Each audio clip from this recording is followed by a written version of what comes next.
Selamat sore Mr. Rahmat. Sore, gimana? Alhamdulillah baik. Ada Lagi-lagi case nih. apa nih sore Nah, ini? jadi sore ini ya, saya mau minta pendapat Mr. Rahmat nih tentang banyak guru yang Iya. takut menegur siswa karena biasanya adalah sedikit-sedikit viral dari orang tua murid seperti itu. Nah, menurut Mr. Rahmat nih, gimana tanggapannya? Memang sekarang nih banyak guru ya yang takut dikit-dikit takutnya dilaporin ke polisi atau takut diviralkan malah. Iya, betul. Ya kan banyak sekali seperti itu sekarang. Kemudian orang tua juga di satu sisi sekarang orang tua kadang cepat naik darah, cepat Iya, tensi ya naik begitu anak-anak lapor atau anaknya melapor, belum tahu apa yang jelasnya terjadi di sekolah atau di kelas, kemudian tiba-tiba lapor polisi kayak gitu atau memviralkan kenapa nih gini-gini, aduh macam-macam. Akhirnya jadi sekolah jadi apa sih namanya defensif ya, di mana mereka akhirnya mendiamkan, nggak apa-apa terserah aja mereka mau ngapain, kami diamkan aja. Akhirnya tujuan pendidikan di sekolah malah nggak tercapai seperti itu. betul. Ya. Oke. Kalau seperti itu nah Mister, kira-kira kenapa sih hal ini bisa terjadi? Saya melihatnya dari berbagai sisi dulu ya. Kalau orang tua, banyak sekarang orang tua yang mungkin overprotective terhadap anak, ya. Betul. Kemudian anak-anak melapor atas apa yang terjadi di sekolah, emosi meningkat.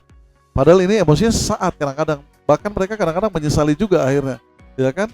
Kemudian tanpa klarifikasi atas apa yang terjadi, tanpa adanya komunikasi dua arah, baik kepada guru ya maupun pihak sekolah, langsung lapor ke polisi. Atau juga ada juga orang yang ya sedikit-dikit viralkan, padahal nanti endingnya nggak enak sendiri kadang-kadang, karena sekarang what is it like, apa itu yang menonton announcer, Yeah. what is it? Itu, Audience. ya audiences, mereka juga bisa paham apa yang terjadi, kadang-kadang malah berniat memviralkan tapi dia dibully balik. Iya, jadinya betul, seperti betul. itu, right? Sering Ya banget terjadi. sering seperti itu ya. Kemudian guru juga sekarang, to be honest, mereka mengalami tekanan yang banyak sekali. Tekanan apa? Oke, perilaku anak-anak sekarang berbeda, jadi tantangannya juga semakin kesini semakin sulit. Kemudian dari guru nih, tekanan guru sekarang lebih banyak gitu. Anak-anak sekarang banyak banyak pendidik yang merasa anak-anak sekarang lebih sulit untuk dididik. Mungkin banyak faktor yang mempengaruhi, tapi ya that's right. Mereka effortnya lebih sekarang hanya untuk menenangkan, misalnya untuk membuat fokus saja, itu sangat sulit. Kemudian minimnya pelatihan dalam hal pengendalian emosi gitu. Dan ada juga oknum yang kita nggak pungkiri ya, ada juga oknum guru yang memang atau pendidik yang memang secara karakter, bertutur kata pun kasar, mungkin perilaku juga kasar ya, jadi bisa dikit-dikit nanti ada emosi dikit mukul, itu bisa terjadi gitu. Jadi oknum sih ya. Kemudian dari sisi apa nih, anak ya, anak-anak sekarang mungkin karena terlalu dilindungi ya, jadi kemudian banyak juga, nggak ada mungkin banyak juga anak-anak yang merasa bahwa ini senjata nih, lapor orang tua senjata. Ini beda banget kalau dengan kondisi dulu ya. Kondisi dulu kalau kita dimarahin sama guru, atau kita ditegur sama guru, atau dipukul sama guru, bahkan kita nggak berani ngomong ke orang tua tuh. Betul. Kenapa? Karena kita tahu kadang-kadang kita yang buat salah gitu. Jadi dalam hal ini juga mereka belum bisa refleksi diri. Mereka belum tahu kalau dimarahi ini apakah saya yang salah atau guru yang salah. Jadi kalau guru yang marah, kemudian mereka dimarahi, mereka selalu merasa dirinya menjadi korban. Jadi I think mereka belum bisa merasa atau mereka belum bisa refleksi ya dengan baik seperti itu. Oke, Sir. Ya. Jadi dampak dari fenomena ini apa? Dampaknya banyak sekali. Banyak sekarang guru yang takut, akhirnya membiarkan, ya kan? Membiarkan terserah aja mau ngapain. Bahkan ada yang kalau saya lihat di video-video itu kadang-kadang banyak anak-anak diparodikan mungkin ya. Iya. Mungkin diparodikan, kayak mereka berkelahi atau ada kerusuhan, terus guru lewat aja terus kasih statement, ya udah daripada saya diapa-apain, udah cuek aja gitu kan.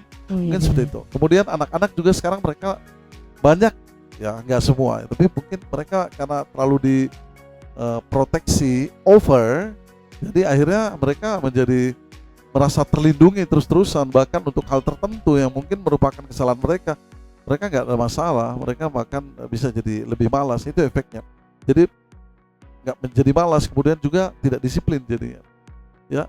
Dan juga konflik antara guru dan orang tua itu bisa berkepanjangan kan. Iya. Seperti itu, di luar bahkan mereka bisa lebih dari itu mungkin. Kemudian kalau ini sudah terjadi, ya pendidikan kacau kan.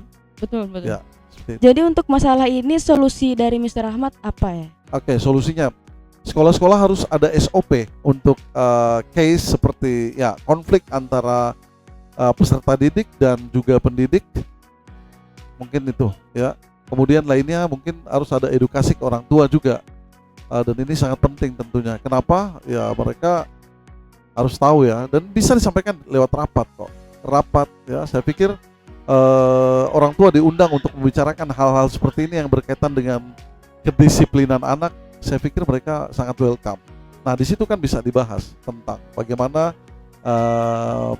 menghadapi masalah ketika ada permasalahan antara guru dan siswa, kemudian harusnya dikomunikasikan secara dua arah dan perlu klarifikasi yang jelas atau sangat jelas seperti itu.